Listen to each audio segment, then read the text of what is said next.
Les concurrents français et européens se sont retrouvés le week-end dernier au Col Saint-Pierre pour un rendez-vous commun.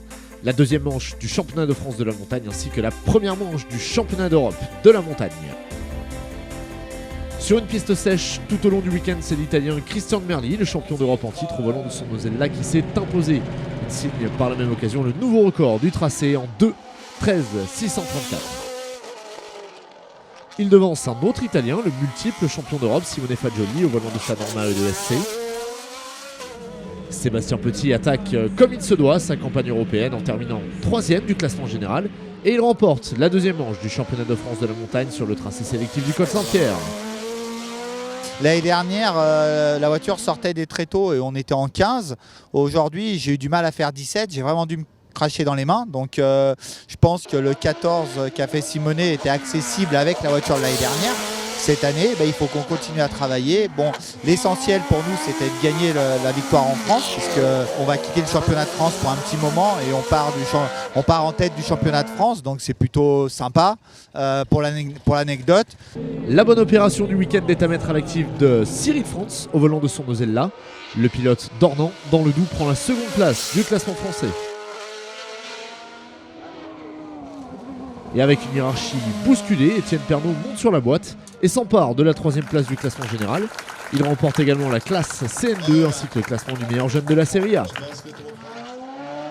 Benjamin Vielmy, au volant de son Mosella Megatron, se classe à la 14e position du classement général.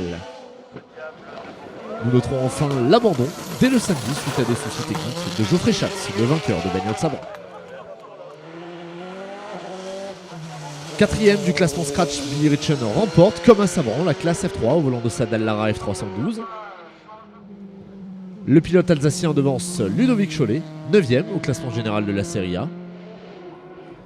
Et c'est le local de l'étape, Nicolas Verdier, qui prend la 3e place des F3 sur un tracé qu'il connaît évidemment comme sa poche. Notons enfin la nouvelle jolie performance de Nicolas Dumont. Le jeune pilote se classe 4e de la classe. Comme à Sabran, le roi des Tatus Formula Master s'appelle Marcel Sapin. Le pilote du Team Picard se classe également 8e du Scratch. Kevin Petit démarrait sa saison au Col Saint-Pierre et prend la 2e place de la classe pour sa toute première course au volant de la Formula Master. Fabrice Flandy confirme sa forme entrevue à Sabran et complète le podium de la classe. Cindy Villet, 4e des Formula Master, remporte à nouveau le classement féminin de la série Sport. En Formule Renault, Thomas Closy s'impose en 5:20:952 à l'addition des 2 meilleures montées. Didier Chaumont, le vainqueur du premier rendez-vous de la saison, termine 3e de la classe. Vainqueur de la Coupe de France en 2018, Kevin Duro démarre son championnat de France de la montagne 2019 par la 2e place de la classe CN2 ainsi que la 5e du classement général. Il domine un tir groupé complété par Alban Thomas, 6e de la classe et 9e du Scratch.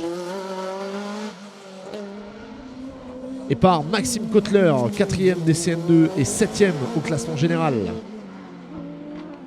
Au volant de son Mosella PA20S, Cédric Lansard remporte la classe CN3 avec un chrono de 2:34:870 comme meilleure référence. L'homme fort des CM en début de saison s'appelle Dimitri Pereira. Comme à Sabran, il s'illustre et remporte la classe au Col Saint-Pierre.